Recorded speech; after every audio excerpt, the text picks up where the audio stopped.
Hi viewers, welcome to the channel. இன்னைக்கு crochet வீடியோல soap saver எப்படி செய்யறதுன்னு பண்ணி காட்ட போறேன். இது ரொம்ப சிம்பிள் ஈஸியான ப்ராஜெக்ட். இது soap saver-ஆவும் நம்ம யூஸ் பண்ணிக்கலாம். அப்படி இல்லாட்டி நம்ம பாடி ஸ்க்ரப்-ஆவும் இதை யூஸ் பண்ணிக்கலாம்.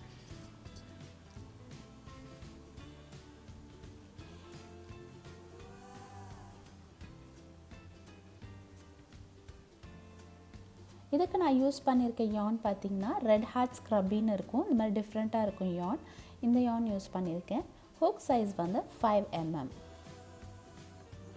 ஃபர்ஸ்ட் நம்ம ஸ்லிப் நாட் போட்டுடலாம்.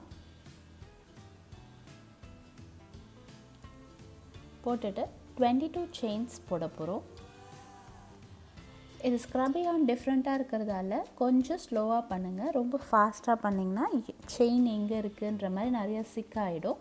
அதனால் கொஞ்சம் ஸ்லோவாக பண்ணலாம். இதை 22 செயின்ஸ் போட்டிருக்கேன்.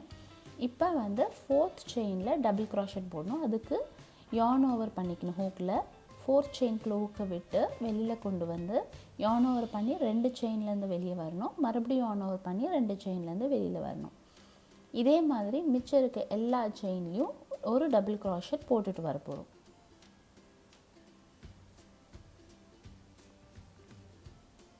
நான் கம்ப்ளீட் பண்ணியாச்சு. என்னோட எண்டில் வந்து 3 செயின்ஸ் போட்டுட்டு டர்ன் பண்ணிக்கலாம். இப்போ வந்து ஃப்ரண்ட் போஸ்ட் டபுள் க்ராஷெட் பண்ண போகிறோம். அதே மாதிரி yarn ஓவர் பண்ணிவிட்டு செயின்குள்ளே உள்ளே போகாமல் இந்த ஒரு டபுள் க்ராஷெட் உள்ளேயே ஹூக்கை உள்ளே விட்டு வெளியே எடுக்க போகிறோம். வெளியில் வந்து மற்றதெல்லாம் சேம் yarn ஓவர் பண்ணிட்டு 2 செயினாக வெளியில் கொண்டு வந்துடணும். இது முழுக்கவே நம்ம ஃப்ரண்ட் போஸ்ட் டபுள் க்ராஷெட் தான் பண்ண போகிறோம். இந்த டபுள் க்ராஷெட் போட்டிருக்கோம் இல்லையா, அது உள்ளேயே வந்து yarn ஹூக்கை வந்து இந்த பக்கம் விட்டு அந்த பக்கம் எடுக்கணும். அவ்வளோதான் ஒரு டிஃப்ரென்ஸ் இதில். இதே ரிப்பீட் பண்ணிட்டு வாங்க. ஃபைனலாக நம்ம போட்ட செயின் 3க்கு மேலே ஃப்ரண்ட் போஸ்ட் டபுள் க்ராஷெட் பண்ணாமல் அந்த லூப்பில் மட்டும் ஒரு டபுள் க்ராஷெட் பண்ண போகிறோம்.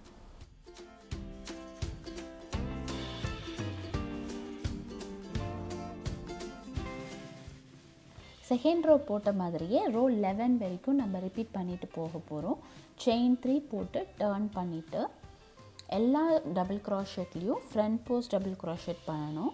ஃபைனலாக கடைசியாக இருக்க டர்னிங் செயின், அதாவது அந்த செயின் 3 போட்டு திருப்புறோம் இல்லையா, அந்த செயினில் அந்த டர்னிங் செயினில் மட்டும் ஒரு டபுள் க்ராஷெட் போடணும். இதே மாதிரி ரோ 11 வரைக்கும் ரிப்பீட் பண்ணிடுங்க. ரோ 11 வரைக்கும் நான் கம்ப்ளீட் பண்ணியாச்சு.